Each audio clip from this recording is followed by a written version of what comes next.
Hey. How are you guys doing? It's me, here again. We're going to talk about the easel here tonight, and hopefully I can talk you through this. People probably think I built this. I did not build this. My wife's the talented one. I had nothing to do with this besides screwing it together, and I did stain it, so it looks pretty nice. But as far as building it, she built it, and I'm going to try to explain what we used and how it works and all that good stuff, and see if we can't get through it. Because I've had so many questions about it. How are you hanging your canvas on the wall? It looks like it's floating right now, right? Not.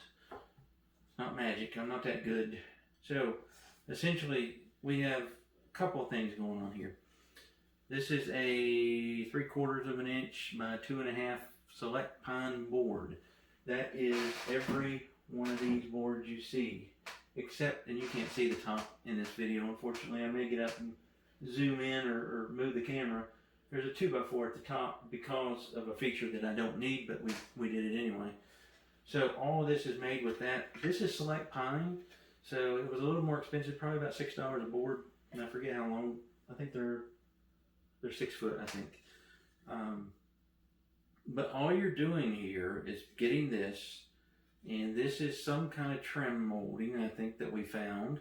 But the key here with the trim molding is it's very narrow. You see how it kind of goes down almost to a point there. And that's what you need. You need something like that. You're going to glue this on top of this. And I've got one here right ready to go. So I just taped it to hold it. You could use a clamp, but tape seems to work better. Clamp will hold it too tightly and squish all your glue out. So I'm going to remove that just for a second. It's dry enough. It's making me a couple smaller ones for smaller canvases. But you can see I've got a board like that, and then I would have a board that would sit on top of this one. This would be glued to another piece of board. And when you put that in there, it locks in place with that one. So the canvas cannot go anywhere unless I push up on it.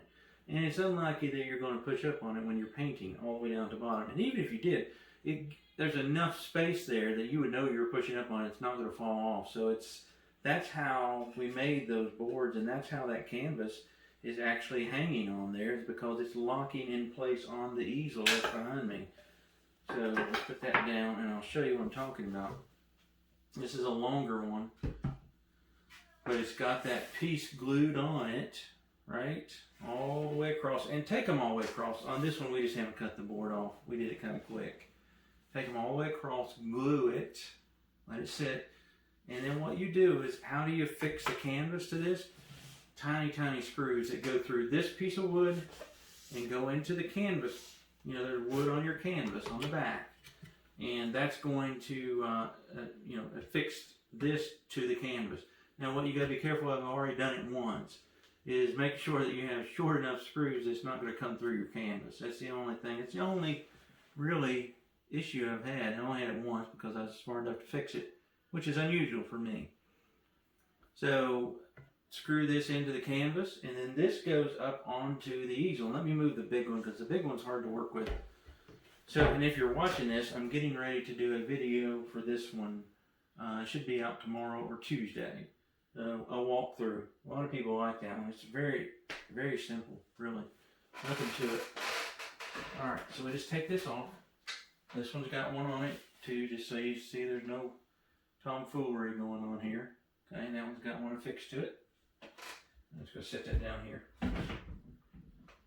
Alright, and then we take this, however you want to, I'm going to hold it right there. This canvas is dry. And just set it on there, and it locks in place because, again, there's two boards and they're flipped over, you know, one way and one's the other, and it fits in just like that. And that's all it is. No magic, nothing's fancy. I'd imagine we have about $150 in mine, the whole easel. Now, if you look at a wall easel this big, you're looking at probably $500 to hold an 8-foot canvas. So that's quite a bit of savings. But you can also, if you like this, you could do your own. Let me show you. I had to get this out of the way. You could do your own and save a lot of money because we put a feature on here that I have yet to use. I thought I would because I always kept my Bob Ross easel kind of slanted out. So the bottom was kicked out a little bit. The part that kind of unscrews, if you know what I'm talking about, on the Bob Ross easel. So I was like, I need this to kind of tilt. So this whole thing here will actually tilt, and you can see the canvas still staying there still. It will tilt up to my ceiling. So if this is something you need it to do, then about $150 probably in it. And all that we have here is essentially a carbon copy of this frame that you see here. The stain is on the inside here too, except there's no crossboards, right? It's just kind of a square that this kind of sits on. You can't see it, and I'll just tell you about it. There's a piano hinge that's allowing that canvas, or this easel, sorry, to move and come towards me, tilt out. So it's pretty cool. If you just wanted the one part, you could just do that probably with 2x4s, and then just have those cross boards, coming across these. I like having more of these than I need, so I'm likely to do another one down here, because what you want, and you can see on this one, the canvas sitting there, but it's also resting against one of those, so it's not flopping as much. Now that is one thing, this will move a little bit, so it's a little noisy at times, but I'd rather have the noise and have everything out of the way. So there's no Bob Ross easel sitting here. I don't have tables. I used to have 2 tables. I used to have the big Bob Ross easel, and it just, it spreads out a good bit, so it takes up a lot of space. And then I got rid of my folding tables, and we made this table, which is pretty cool. And I'll show you just a little bit about it, and it is nothing fancy. So there it is. Like I said, you could probably build this for $75. I think when I was looking at what made me want to do this is I saw Jerry's Autorama had some wall easels that looked pretty nice. But to get the size canvas that I wanted, it was going to cost about $600. So a good savings, and it was fun. And Karen doesn't think she has talent, but she can usually figure out just about anything building wise, especially. So most people will wrongly assume that I built this. I did not. I put it together, or helped. That's it. I paint on it. Alright, so there's the easel. I think I talked about everything, I think. I could show you one more thing with it. How easily this is. Well, I don't need to show you. I'll just show you. I keep my drill handy because I'm always back here changing canvases out. And I actually stole Karen's drill. So I need to get a cheap one just to keep back here. But just screw the canvas right onto that board, and it's ready to go. Flop it up there, and you can get to painting. No big deal.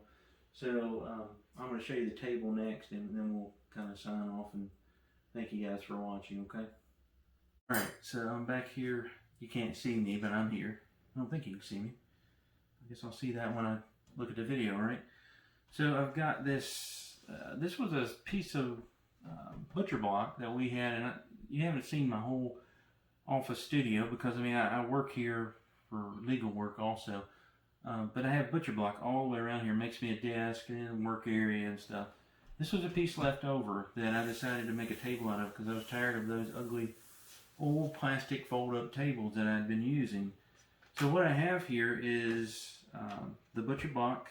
I stained it, put 3 coats of varnish on it, and I was going to originally make it to where I could just use this as a palette. It's like a wooden palette. But then I thought that it may stain my wood, and I didn't want that. So I actually picked up a glass cutting board fairly cheaply off Amazon.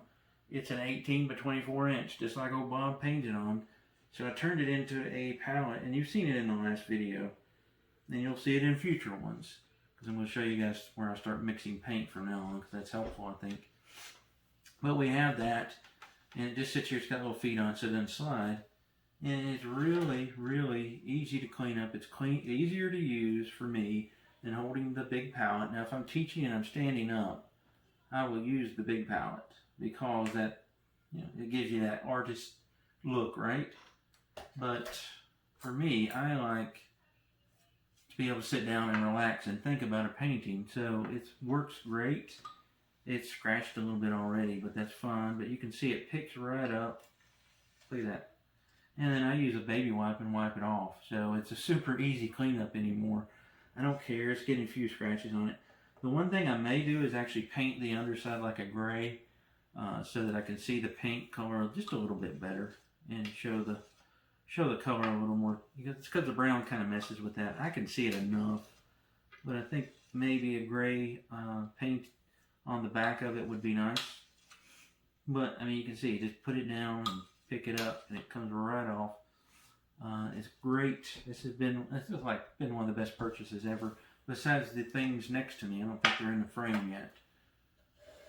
You can make these. I bought these because I was tired of making things, or tired of asking Karen to make things.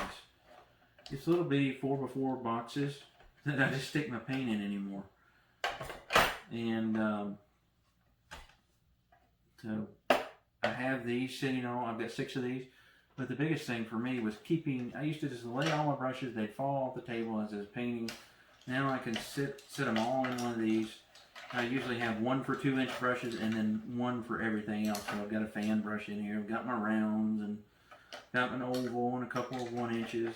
And I'll stick my knife in here when it's clean. And that way I can look over there as I'm painting and just grab one, because I kind of know what they look like just by the ends of them now. And just a tip, never store your brushes up. So don't ever store your brushes like this. Or let's grab another one. Like this. You don't want to do that. What happens is you're going to clean these with thinner typically.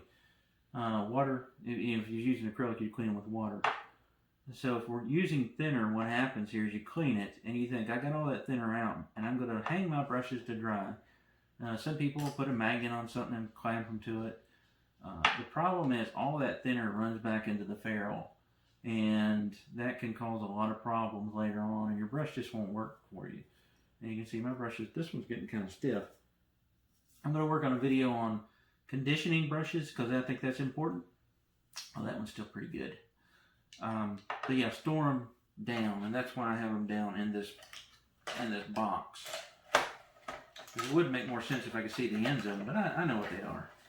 Yeah, and I could get a bunch in there. And then again, I just stick my knife in there, and everything stays fairly well organized and easier for me to access than just having it randomly everywhere and it falling off a little plastic, fold-up table. And I think it looks nice. We just built a frame for it, or Karen did, and I painted it.